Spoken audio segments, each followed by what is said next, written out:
March Madness could grow to 76 teams. Kansas State just spent millions reshaping its roster, and NIL money, it is officially out of control.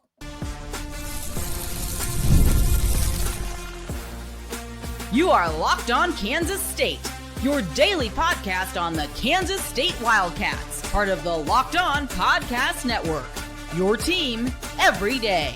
Yes, welcome on into Locked On Kansas State, your daily Kansas State Wildcats podcast. I'm your host, Christian Rao, and thank you so much for making Locked On Kansas State your first listen every single day. Welcome back to my Everydayers, where we dive into Kansas State Wildcats coverage, your team every day. We've got Big 12 coaches backing expansion, Jerome Tang building a top 5 transfer class, a $2.5 million price tag for what should be a portal superstar. This isn't just offseason chatter, folks. This is a full-on arms race for college basketball, and Kansas State is right in the thick of it, and that's a good feeling to have after missing the dance for so long, for 2 years in a row. It feels like forever. So if you love Kansas State hoops and you want to get into the real story behind the numbers, the transfers, all that good stuff, and this tournament drama that we're about to dig into, do us a favor, hit that subscribe button, just like PJ Haggerty hits the free-throw line. Yeah, that's going to be something new for us. We're going to see that this season. And if you're dropping takes, drop those in the comments. Is Tang building a tournament team, or is he stacking talent? Just stacking talent. Let's talk hoops. Let me know in the comment description below. March Madness is about to get even madder. And it's interesting because the Big 12 is all in on expansion, but will it ruin the magic of the dance? That's the biggest question right now. There is talks to the NCAA Tournament, which is a sacred tournament. It's the best tournament in all of sports. You might not watch college basketball in the regular season, but everybody and their sister fills out a bracket. It's a sacred tournament, and if that field grew to 72 or even 76 teams, it's not hypothetical anymore that it's being discussed right now. It could actually happen. Big 12 coaches, media execs, and even the NCAA president himself are signaling change. So the question isn't if March Madness expands, it's how soon. We hear from Charlie Baker, the NCAA president, talking about his goal. He came out with during one of these meetings that just happened this past week, and he wants the expansion in place by 2026. He said, quote, "That would be the goal, to try and do it for next year." Now, in the eyes of Kansas State, that might be a blessing in disguise. I mean, we would not be in the same conversation right now where we're talking about missing the dance 2 years in a row. We probably would have made it in the dance 2 years in a row if the tournament was 76 teams. Maybe not at 72.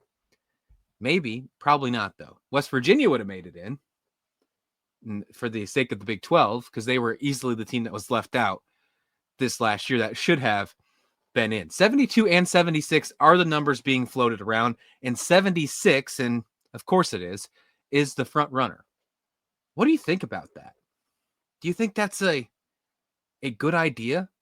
We already went from 64 to 68 with the first 4 in Dayton a few years back, and that's an interesting way to start the tournament.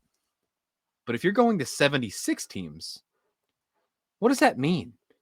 Right? That's an interesting idea if you go to 72 or 76. Fran Fraschilla, he's an ESPN college basketball analyst. He put a tweet out about this whole concept, and he said basically that expansion is inevitable, and I agree with him. It's going to happen, just like we're seeing in college football with the expansion of the playoffs, most likely going to 16 teams, and who knows, we might have an NCAA basketball style tournament for college football soon.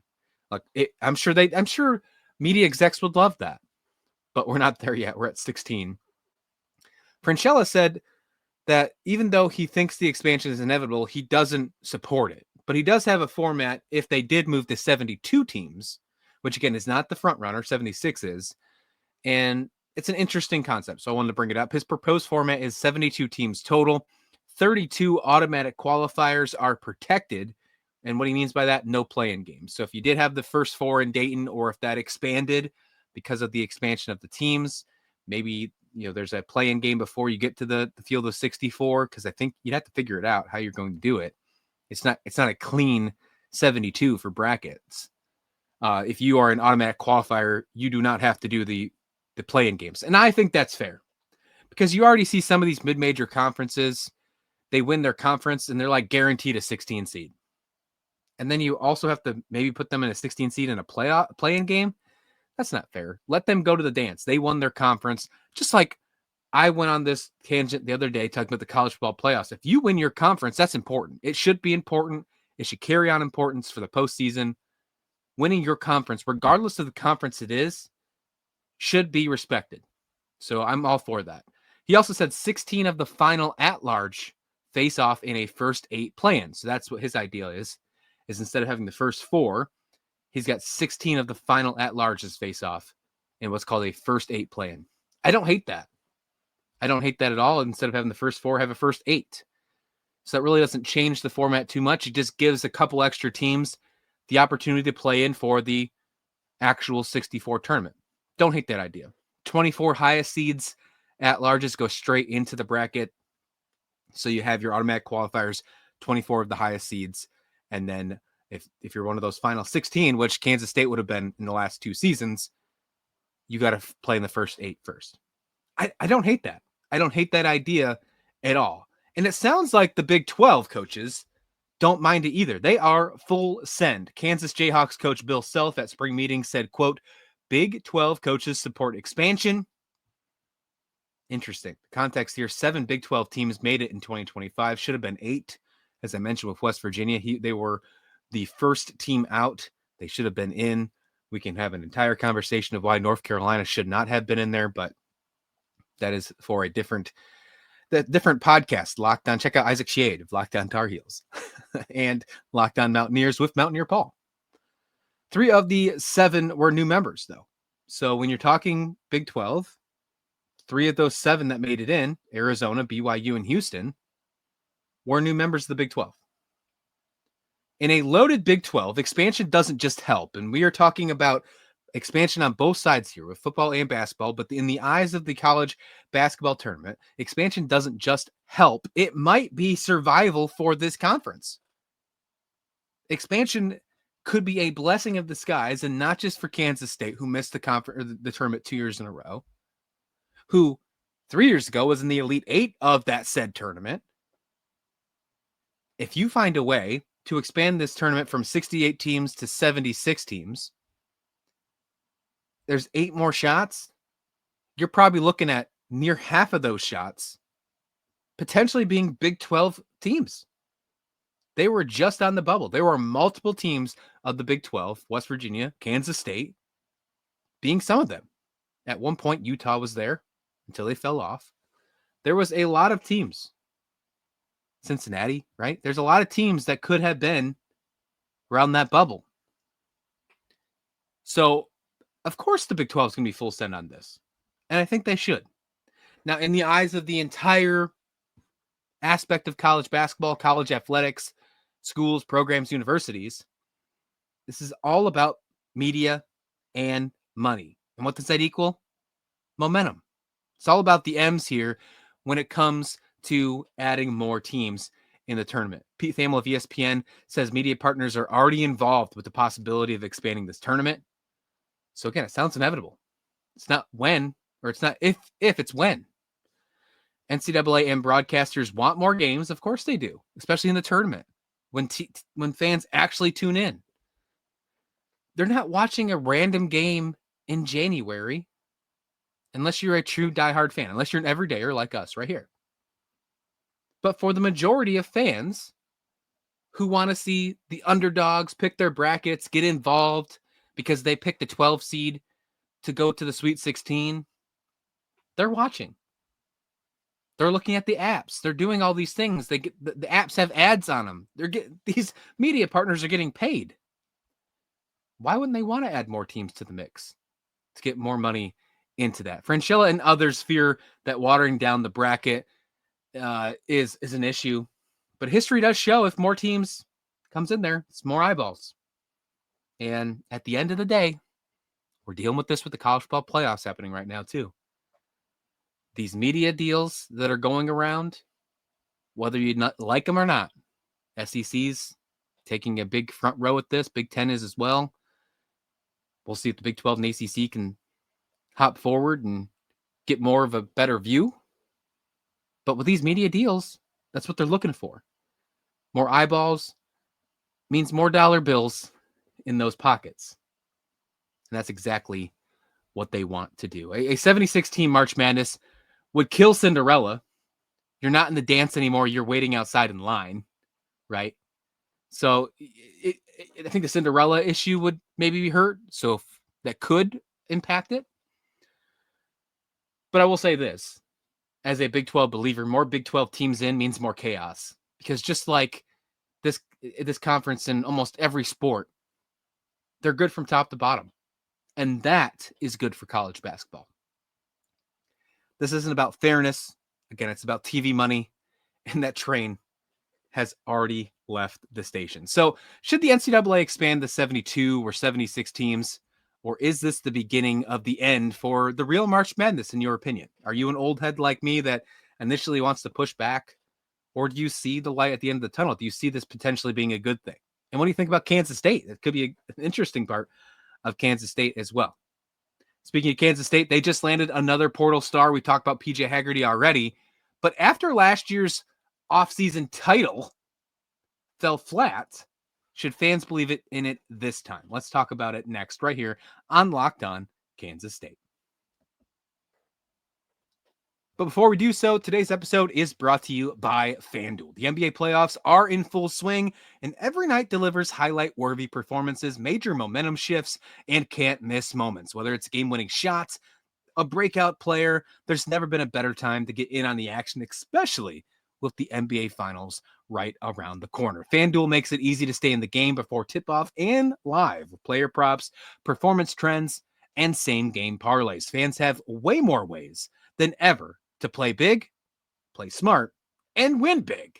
I can't wait for the NBA Finals when it comes around. OKC is going to be, I don't think you can beat OKC. SGA is insane. And when the NBA Finals start, I will make sure that he is in my parlay. And if you are new to FanDuel and you want to get in on those same game parlays, maybe get yourself in an SGA points over points, or maybe do the little points assists. That's a good one. I like that one.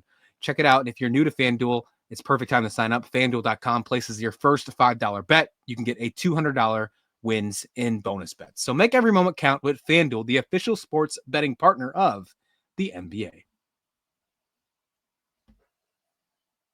Well, some programs raise banners in March. Kansas State, well, unfortunately with the basketball program, we've been raising championship banners in June, at least over the last two takes. After 16 and 17 flame out, Jerome Tang isn't just splashing NIL cash. He's building something smarter. But are we buying it? Are we buying it this year? That's the really big question we have. Obviously, last year, it didn't work out. The Coleman Hawkins experience, adding into the mix, being front court heavy. They're taking a completely different splash this year. And that splash is heard around the portal. PJ Haggerty coming in from Memphis, the number 2 overall transfer, an All-American. He's an elite rim pressure guy, 36% from the three-pointer. And as I mentioned earlier, when I did my nice asking you for leaving a comment below, he gets to the free throw line. 274 free throw attempts last season. CBS Sports' Isaac Trotter came out with an interesting article, and I thought it was very well written. I wanted to talk about it. And I think he also went on a different Kansas State show to talk about it as well. KCSN, I believe so. But he said in his article, it says, no stranger to splash additions. Is Kansas State's roster ready to support blockbuster transfer PJ Haggerty? And for good reason. Asking the question. Is he going to be, you're looking for him to be a savior, right? After missing the dance 2 years in a row, after spending all this NIL money for the second year in a row, you're hoping that he changes. Trotter says that Haggerty, quote, isn't just good stats, bad team. He's the engine. I love that. Because when you look at the fact, one, he was on Memphis. Memphis wasn't a bad team. But if you're assuming he's going to a bad team, which Kansas State's really not a terrible team, they just underperformed. But knowing he's going to be the engine is super excited. He also adds a real 3-level scoring at Kansas State did not have last year. He did, especially in the guard game. The backcourt has been completely overhauled. And they talk about in this article, and he makes very good points. The 2024 guards were disastrous. Free throw rate was the last in the country. Last in the country. I didn't know it was that bad. And when we got to the line, we didn't shoot well either. Offense was a big struggle last year, and they've obviously changed that with Haggerty coming in, Nate Johnson, the MAC Player of the Year, Abdi Bashir Jr., and we'll see what Kostić does. Kostić 6'6", the Serbian sharpshooter, we're calling him, could be an X factor, combo playmaker, shooter. Bashir, pure shooter, limited defender, but pure shooter. I mean, he got more 3-point makes than anybody in the country last year. And Johnson's a transition weapon, and he's also a defensive stopper. Not only was he the MAC Player of the Year, he's the MAC Defensive Player of the Year. This new group gets to the rim. Something we didn't see last year. They get to the line, and they can shoot it. That's the trifecta that Jerome Tang needs. A defensive-minded coach needs this offensive trifecta, and I think that he found it. And I think he learned from last year's failures as well. That front court heavy roster lacked juice. Hawkins, although he made $2 million in NIL, it wasn't good for a number one option. Wasn't a bad player. I mean, we might see him get drafted in the NBA or picked up. We've seen some workouts he's going with. I think this Timberwolves I saw him have a workout with. Could see him in the NBA. G League maybe as well. Who knows? Not a bad player. But now, this year, the highest paid guy is an alpha guard in his prime. After being third in the country in scoring. And now he wants to take that next step forward in the Big 12, arguably the best conference in college basketball, year in and year out, and find himself not just looking for workouts for the NBA draft next year, but potentially being a lottery pick. And he has the opportunity to do that, and Jerome Tang can help him as well. Tang might have lost the offseason war last year, but this year, he might have won. He might have learned his lesson. We'll see what happens here. The roster isn't done either. Obviously, Tyreek Smith waiting on an NCAA waiver. We'll see if that happens. Also hearing some rumblings and some reports that even if Smith gets the waiver or not, they're going to still be looking at the international market for a potential front court player again. There's a couple names swirling around. We'll see if they go and attack that. Elias Rapique is technically not committed, but from what I have heard and read, maybe he already is. There's just not an official announcement. It sounds like he's a Wildcat. But front court wise, just one more big. That's all you need. I think you get one more big on this roster. And I think even if it's 68 teams, because again, they're trying to expand it, I think you have a strong opportunity to get there. Your number one guy, your engine was there last year. You got pedigree now. You have a different type of roster. If this team isn't in the NCAA tournament, though, we have a coaching problem because this roster is built to dance. And the more I look at it, remember, I was underwhelmed at first. I was super underwhelmed at first. But now we're going into this, it's more of a fit. It's a better fit for this roster. And maybe this fit turns into retention. This could be the start of something new. Could be the start of something great here at Kansas State and for Jerome Tang. This could be, and this is a bold take, so tread with me lightly here. This could be the most complete backcourt with Johnson and Haggerty that Tang has ever had at Kansas State. Better than Nowell and Pack, better than Nowell and Johnson. What do you think about that? Last year, Kansas State had talent. This year, they have fit. Is Kansas State the real offseason champion this time? What do you think? Do you think that is deserving? Should we hang the banner? Should we do it? I mean, what do you think? Are we just falling for the hype again? Did I just sleep good? Is that it? What is it? Because after kind of when I was getting ready for this show, and you could tell this, if you're an everydayer and you've been listening to my basketball content lately, you can tell it's a different tone folks. Something changed within me. So I'm interested on this roster a lot more. And if there's one more front court piece, I'm going to feel a heck of a lot better. NIL, $2.5 million. That could be seen as a steal. Heck, it really is a steal. And when you look at it as a whole, Kansas State's not the top this year. Not as a program. And they still could find themselves back in the dance, even not being one of the top NIL spenders. Because the top NIL spenders, $10.1 million for transfers, this isn't college basketball anymore.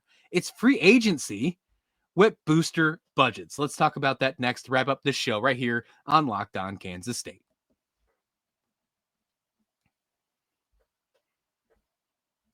Welcome back to Locked On Kansas State. If you haven't already, click that subscribe button. We're trying to get to 1,000 subscribers by July 4th. So do me a favor and hit that subscribe button. Become an everydayer. Join the adventure right here. Your team every day. Indiana basketball dropped $10.1 million in one offseason. USC, $9.9 million. And Kansas State is right in the mix too because of PJ Haggerty coming to Manhattan with that $2.5 million in his back pocket, but nowhere close to some of these top NIL spenders. We're not just watching roster building anymore, folks. We're watching roster bidding. It is insane. Our good buddy Drake Toll over at Locked On Big 12 put out his thoughts on this as well. He said, this isn't college hoops anymore. It's free agency with booster budgets. And I couldn't agree more. You know, when you're seeing Indiana, USC, Iowa, Michigan, Kentucky, all of them spent at least $8.8 million this offseason in the transfer portal. Haggerty's reported deal that some people are upset about because it's the biggest deal in Kansas State basketball history, at least for what we know of, NIL-wise, which I'm pretty sure it is because Hawkins was pretty high last year, and this is higher. It's a $2 million base, but $500,000 in incentives. So you add it up to $2.5 million. And it's a steal because his father, according to Jeff Goodman, was asking for $4 million. There was a report that Memphis, when he entered the portal back in April, offered him $3 million. And he said, I'm going to test the markets. And he must have waited a little bit too long, and Tang got a value. $2.5 million. And it's crazy to say that we're talking college basketball here, folks, and we're saying it's a value to get somebody on your team for $2.5 million. But here we are. What does that mean for the game? Well, top 5 transfer classes are driven by NIL. There's no getting away from that. When you talk Indiana, Arkansas, Kansas State, I mean, talk about that. You can't get around it. You got to spend if you want a top NIL, top transfer class. You got to do it. I go back to what I said this last segment about fit. You know, we had a great talent last year, but I think we have better fit this year. Fit matters, but funding wins. If you can find a way to mesh them together, then not only do you have a tournament team, you have a championship caliber team. Is Kansas State on their way to that? Because you found some good fit, you're still using your funding. Was it enough funding? If they use that front court, get that last front court player wisely, even if it takes a little bit of NIL money, if it's the right fit, maybe so. NIL now sets the floor for talent acquisition. I think that's the floor now, not the ceiling. And that's concerning. That's concerning if you think about it. You don't just need a game plan. You need a payroll. And that's why I see a lot of people be upset with the college game these days. Because it's a lot more than that. You know, there's a lot of my friends that don't watch the NBA, but they watch college basketball. And I have seen over the last few seasons, some of those said friends have found themselves not wanting to watch college basketball because it reminds them too much of the NBA because of this money shift. And that's a personal problem for them. I get it. And I am in no way, shape, or form advocating not paying players because that is definitely not my narrative. But it just makes you think there are some fans that are being alienated away because of this new world we live in. I'm sure my friends that I am discussing are not the only ones that feel this way. I'm sure you know somebody, if you're a huge college basketball fan, that probably feels this way too. I personally don't. I mean, I miss sometimes the old things, but I also miss 90s NFL football. That's not coming back, right? So you have to adapt or die. You have to understand what the world is coming to, what the leagues are coming to. And if you can get ahead of it yourself, I think you'll be okay. So this means a lot to the game, and this NIL is not going anywhere. Where Kansas State stands, Jerome Tang is playing the game, and I think he's playing it well. I think he even played it well last year. Look, before they started playing basketball games last year, before the non-conference stuff started, where they fell flat, where they didn't have their buy-in, where the culture apparently wasn't there, we all felt really good about that roster. Because everybody was telling us we should feel really good about that roster. Here's why I think you should be more optimistic now, and I think this is where my optimistic views are coming from. You should feel better now than last year, because nobody is telling you you should feel better. Nobody is telling you this team is a Sweet 16 team. But they're spending the money. They're finding ways to get better. They're also adding players that could be have retention for the future. And maybe after this season, we have a Houston model after all. Kansas State's not top 5 NIL on the spend chart, but still lands a top 5 transfer class per 24/7. That's huge. It's all thanks to PJ Haggerty, but that's huge. NIL isn't ruining college basketball. It's just exposing who's really committed. Can Kansas State stay committed year in and year out? And is it worth staying committed with Jerome Tang at the helm? That's a big question. You can't build a championship roster with $500K anymore. I mean, you can only use that for incentives basically now. Welcome to this arms race of college basketball. Kansas State just proved you don't have to outspend, though. You just have to outsmart. And them sitting around and waiting might be the best thing that ever happened to them. We'll see. PJ Haggerty maybe could go down as one of the best cats in history. Well, we don't know. Could be one of the greatest seasons coming up. And if it does, we're not going to worry about the $2.5 million that was spent to them. We're not going to worry about the top 5 transfer class that was sent to them. We're not going to go back and think of those moments. But we do need to probably reminisce and remember how we got there. Tearing it down 2 years in a row, having an underwhelming roster until one gold chip lands. You never know, folks. That's why the offseason is crazy. That's why I love college athletics. And that's why I love talking to you guys every single day right here on Locked On Kansas State. I appreciate it so much for you guys, everyone listening and watching. If you haven't already, hit that subscribe button. Remember, 1,000 subscribers by 4th of July. Let's do it. Let's do it. Please like the video. Please subscribe. We'll see you back here next time right here on Locked On Kansas State.